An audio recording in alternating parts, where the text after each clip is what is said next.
Lesson 7, Explaining Steps for Rewriting Equations. Learning target, I can explain why some algebraic moves create equivalent equations, but some do not. When solving an equation, sometimes we end up with a false equation instead of a solution.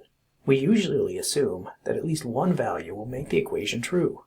This equation can be interpreted as 4 groups of x plus 1 are equal to 4 groups of x, but there are no values of x that make this true. Let's look at 2 attempts to solve this equation. In the first attempt, the original equation was divided by 4, resulting in x plus 1 equals x. The next step was subtracting x from each side, resulting in 1 equals 0. You can see that 1 does not equal 0, so this is a false statement. In the second attempt, the distributive property was applied to the equation, resulting in 4x plus 4 equals 4x. The next step was to subtract 4x from both sides, resulting in 4 equals 0. Again, 4 does not equal 0, so this is a false statement. So the final equation in each attempt is a false statement. We can think further about this equation that has no solutions by testing other values for x. Let's start by testing x equals 10.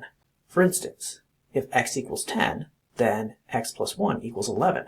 We substitute these numbers into our original equation. 4 times 11 is 44, and 4 times 10 is 40.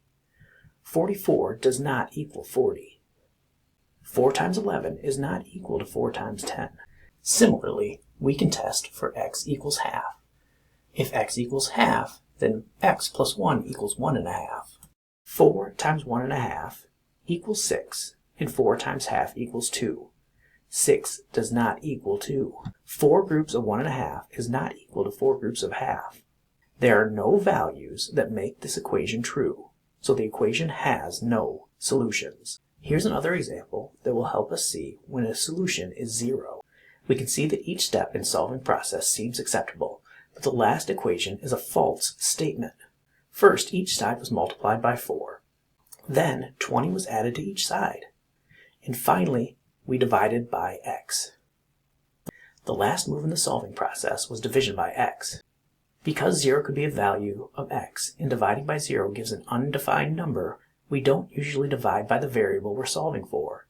Doing this might make us miss a solution like x equals 0.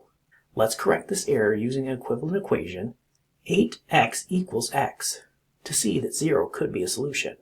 Once we get 8x equals x, instead of dividing each side by x, we can subtract x from each side, and then divide by 7.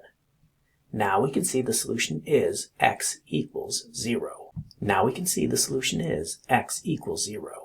Let's go through a few more equations and determine what moves were made to obtain the second equation and whether those moves were acceptable. Then we can determine a solution. If we start with 5 times x minus 3 equals 5 and end up with x minus 3 equals 1, we can determine that each side was divided by 5. This is an acceptable move because dividing both sides by the same number keeps the two sides equal. The solution for both equations is x equals 4. Our original equation for row B is 5x take away 3 equals 5, and our second is 5x equals 2. The moves made here were adding 3 to the left side and taking away 3 from the right side. The solution to the first equation no longer makes the second equation true, because the two sides are no longer equal. This is not an acceptable move. The solution is 8/5 for the original equation. Our original equation in row C is 5 times x take away 3 equals 5x. A move made is dividing both sides by 5. This is a valid move because dividing both sides by the same number keeps the two sides equal. However, this is a unique case when determining the solution to these equations. The first equation does not have a solution because 5 times the number x cannot be equal to 5 times a smaller number. The second equation also does not have a solution because 3 less than a number, 3x, cannot be equal to that number x. So this is a case where we have no solutions. Our original equation in row D is 5 minus 3 times x equals 5x. The moves made for this set of equations is dividing each side by x. The second equation doesn't have a solution, even though the original equation does. The move is problematic because it would eliminate a variable and make us miss a solution. The solution to the original equation is x equals 0.